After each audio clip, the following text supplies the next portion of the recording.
হঠাতে জুবিন গাৰ্গৰ মৃত্যুৰ ৰহস্য কি ইয়াৰ আৰতো আছিল নেকি বাৰু পূৰ্ব পৰিকল্পিত নমস্কাৰ সকলোকে স্বাগতম জনাইছো মোৰ এটি সুন্দৰ পৰিবেশৰ পৰা এটা অতি দুখ লগা ভিডিও আৰু সঁচাকৈ এই ভিডিওটো যে মই এনেকৈ বনাব লাগিব হেতু একেবাৰে ভবাই নাছিলো একদম নাচুত না ভূত হঠাতে এঠাইত গলো আৰু হেতু সময়তে মোৰ কি হৈছে ফোনটো পটককে মানে চাই দিছো কি মানুহৰ লগত কথা পাতি থাকিলে যেহেতু মই ফোনটো চুই নাথাকো আৰু পটককে মানে কিবা ক্লিং কৰি শব্দ এটা আহিলে ফোনটোত আৰু চোৱা লগে লগে দেখিলো আমাৰ কষ্ট কাৰেন্টৰ পৰা এটা হেৰি আহিছে নিউজ আহিছে যে জুবিন গাৰ্গ অসুস্থ আকৌ সেকেন্ডতে পালো বুলে জুবিন গাৰ্গ আমাৰ মাজত নাই তেন্তে হলে চাওকচোন অসমবাসীৰ বাবে এটা কিমান অপূৰণীয় ক্ষতি হয় না নহয় আৰু হিয়াৰ আৰু ৰহস্য কি আপোনালোকে সকলোৱে জানে জুবিন গাৰ্গ অসুস্থ আৰু সেই অসুস্থ মানুহটোক তালৈ নি পেলাই এখন কৰিছিলেগে কোনে আৰু তেওঁ যিটো বেমাৰ আছিলে সেই বেমাৰটো পানী হওক জুই হওক ঘিউ হওক এভিলাকৰ পৰা সম্পূৰ্ণ আঁতৰত ৰাখিব লাগে আৰু সেইবিলাক জানি শুনি তেওঁ কি কাৰণে তাত সাগৰত এৰি দিব লাগে বুলিয়ে কৈ দিছো দিয়কচোন একদম গাঁৱলীয়া মানুহ যেহেতু আৰু গাঁৱৰ ভাষাতে কথাটো কৈছো তাত দিয়াৰ লগে লগে তেওঁ লগত মানুহ থাকিব লাগিছিল নে নাই যদি আছিলে তেওঁ এটো ঘটনা কেনেকৈ হ'বলে পালে আৰু ইয়াত বহুতো ৰহস্য উলাই যায় কিছুমান কথা আছে ন তেওঁ যেহেতু অসুস্থ মানুহ আৰু সেই অসুস্থ মানুহজনক যদি আপোনালোকে সুস্থ অৱস্থাতে তাত এৰি দিছিলে তেওঁ গাইড দিয়া মানুহ লাগিছিল নে নাই আৰু গাইড দিয়া মানুহ কিজন কোট গৈছিলে নে মানে ফিটিং হৈ আছিল নেকি তেওঁলোকে দেখা নাছিলে আৰু কি কাৰণেনো তেওঁ জনিবা যাবলৈ বিচাৰিলে জুবিন যদি যাবলৈ বিচাৰিলে সাগৰ খাতৰিবলৈ কিন্তু তেওঁলোকে বাধা দিব পাৰিছিল নে নাই বাধা দিবটো পৰা শক্তিটো তেওঁলোকৰ লাগিব ন কাৰণ বিপদৰ বন্ধুহে আচল বন্ধু তেওঁ যদি বন্ধুজন ভালে হল হয় হেতু সময়ত হে তাত থকা মই অৱশ্যে এটো কথা মই এতিয়া ক'ব নালাগিছিলে কিন্তু মনৰ দুখত কিছুমান কথা মই নুকুৱাকৈ থাকিব নোৱাৰো আপোনালোকে নিজে কক হে অসুস্থ মানুহজনক নি পেলাই তাত কি কাৰণে এৰিবগে লাগে এই মুহূৰ্তত একদম আবেগিক হৈ গৈছো কাৰণ যেতিয়া মই সেই মানুহ এঘৰত গৈছিলো এটা কামৰ কাৰণে সেই মানুহ ঘৰত যোৱাৰ লগে লগে যেতিয়া মই খবৰটো পাইছিলো আৰু তাৰ পৰাই মই কান্দি পেলাই ঘৰলৈ দৌৰ মাৰিছিলো আৰু মই আপোনালোকক কোৱা নাছিলো মোৰ ল'ৰাজনো জুবিন গাৰ্গৰ লগত বহুত ভাল বন্ধু আৰু হিউ মোক হেফালৰ পৰা কান্দি ফোন কৰিছে যে মা জুবিন গাৰ্গ এনেকুৱা হল মই কৈছো ময়ো পাইছো এতিয়া কষ্ট কাৰেন্টৰ এটা নিউজত সঁচাকে মানিব নোৱাৰো আৰু আপোনালোকে নিজে কওকচোন হঠাতে যেতিয়া তেনেকুৱা এটা খবৰ শুনিব বুলে হয় বিছনাত পৰি কৰি আছে তেতিয়াও বেলেগ কথা কিন্তু না সুত না ভূত এটা মানে ঘটনা ঘটি যোৱা নাইনে আৰু এই ঘটনাটো ঘটি যোৱাৰ লগে লগে আপোনালোকৰ মনলে বাৰু মই কোৱা কথাখিনি কিবা মিছা যেন লাগে নেকি আপোনালোকে নিজে কওকচোন কথাটো তেওঁ যেহেতু বিদেশত বাহিৰত গৈছে ন সিঙ্গাপুৰত গৈছে সিঙ্গাপুৰতে হেতু কেছ হৈছে আৰু তেওঁ লগৰখিনি ক'ত গৈছিলে বাৰু সেই সময়ত তেওঁটো বেমাৰী মানুহ আৰু সেই ইমানে পণ্ডিত যদি সেই লগৰবিলাক তেওঁলোকেতো জানিব লাগিছিলে যে তেওঁ যিটো বেমাৰ আছে সেই বেমাৰটো পানীৰ কাৰণে অতি মাত্ৰা ভয়ংকৰ আপোনালোকে নিউজত পায়ে থাকে সেইবিলাক বেমাৰী পানীৰ কাষত যোৱাৰ লগে লগে কেনেকুৱা অৱস্থা হয় নহয় জানো কিন্তু সেইবিলাক মানুহে সেই লগত থকা মানুহবিলাকে উছটাই জুল খালে নেকি যে যা পাৰিবি এনেওটো জুবিনৰ মনটো একদম চঞ্চল একে সৰু লছালি বাচ্চাৰ নিচিনা যি আহে মুখত তাকে কৈ দিয়ে আৰু তাৰে ফলশ্ৰুতিত এটো ঘটনা ঘটিলে বুলি আপোনালোকৰ বাৰু মনলৈ আহে নে নাই মোৰ কিন্তু তেনেকুৱাই হয় আৰু তেওঁ লগৰবিলাকে ইয়াত একদম সম্পূৰ্ণভাৱে দায়ী বুলি ক'ব লাগিব যিবিলাকে তেওঁক ইয়াৰ পৰা লৈ গৈছিলে ফেষ্টিভেলৰ নামত তেওঁক লৈ পেলাই কিছুমানে টকাৰ ঘটা ধান্দাত লৈ গৈছিল আৰু সেইবিলাকে এতিয়া কি কৰিব এতিয়া এই মুহূৰ্তত আচলতে ক'ব নেপায় মই কম কালিলৈ নাম সহ কম মই আৰু বহুত আছে কিন্তু মই এই মুহূৰ্তত বহুত ধৈৰ্য ধৰি আছো আৰু আপোনালোকে নিজে কওকচোন মই কোৱা কথাখিনি বাৰু মিছা নেকি এতিয়া আহিছে লগ বন্ধু সকলো আহিছে একদম কাহিলিপাৰাত ভৰ্তি হৈ আছে আৰু এটো সময়ত যিটো সময়ত এতিয়া মই 4:30-5টা বজাত মই ভিডিওটো বনাইছো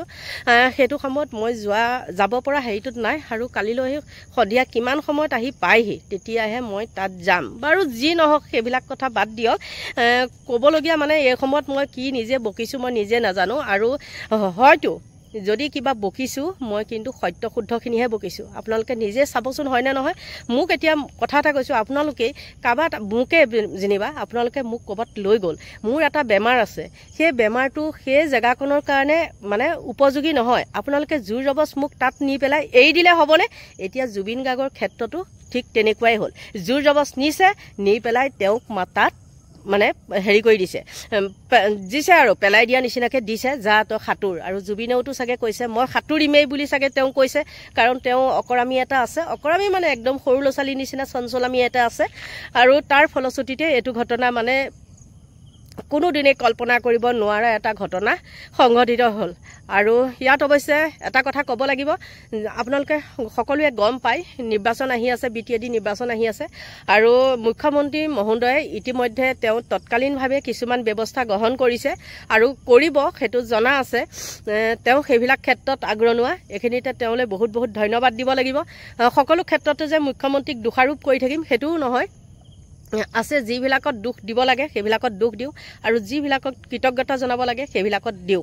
গতিকে এতিয়া মুখ্যমন্ত্ৰীয়ে সকলোখিনি যোগাৰ কৰি দিছে, আৰু ইফালে তেওঁ পত্নী গৰিমা গাৰ্গ, এইটো কথা মই আকৌ কালিলৈ ক'ম বাৰু, কালিলৈ ভিডিঅ'টোত ক'ম, এইটো ভিডিঅ' যিহেতু মই আজি আপলোড কৰিম। গতিকে সেই গৰিমা গাৰ্গো তালৈ গৈছে ছিংগাপুৰলৈ।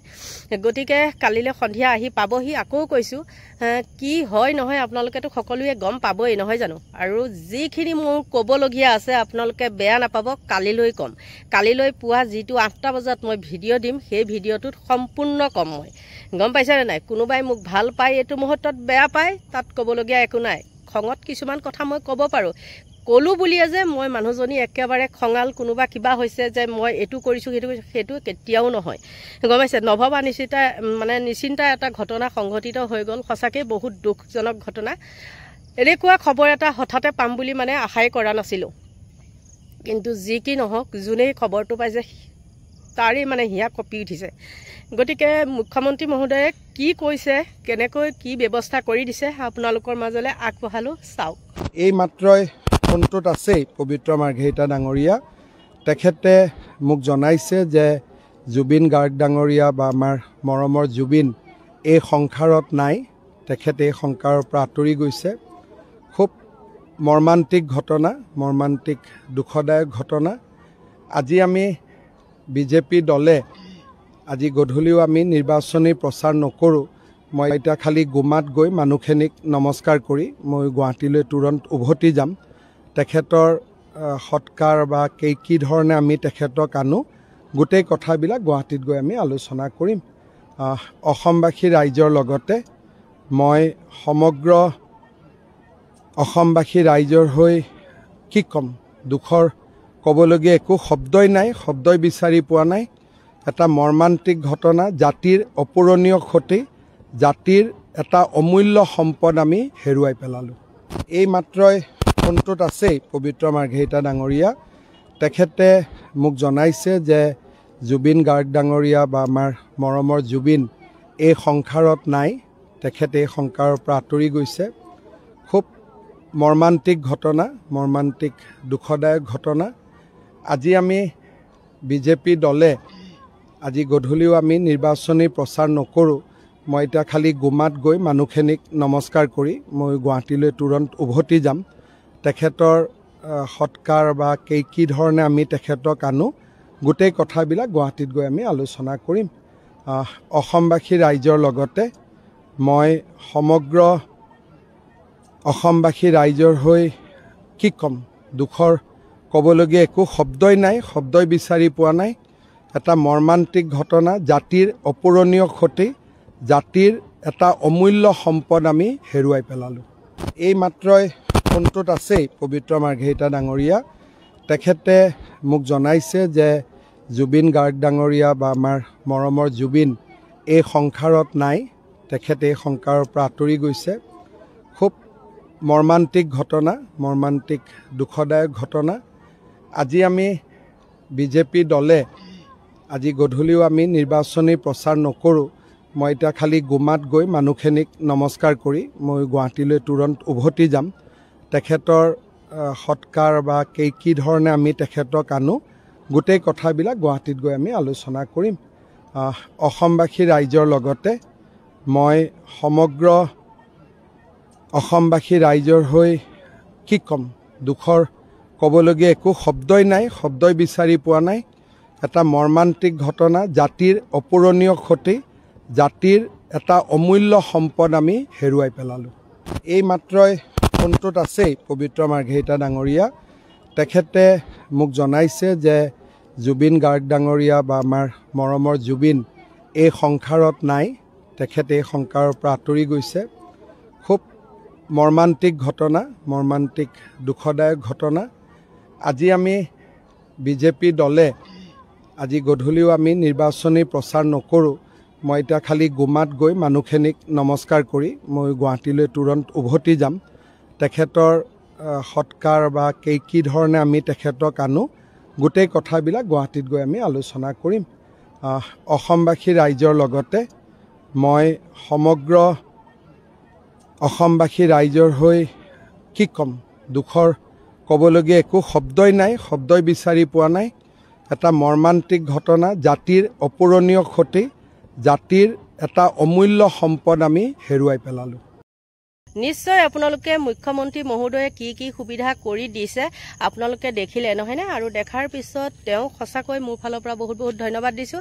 আৰু জুবিন গাৰ্গৰ আত্মাই চিৰশান্তি কামনা কৰি তাক এতিয়া মই ভিডিঅ'টো ইমানতে সামৰণি মাৰিছোঁ। মানে মই কি কৈছোঁ কি মেলিছোঁ একো মানে ভুং ভটঙেই পোৱা নাই, গম পাইছেনে?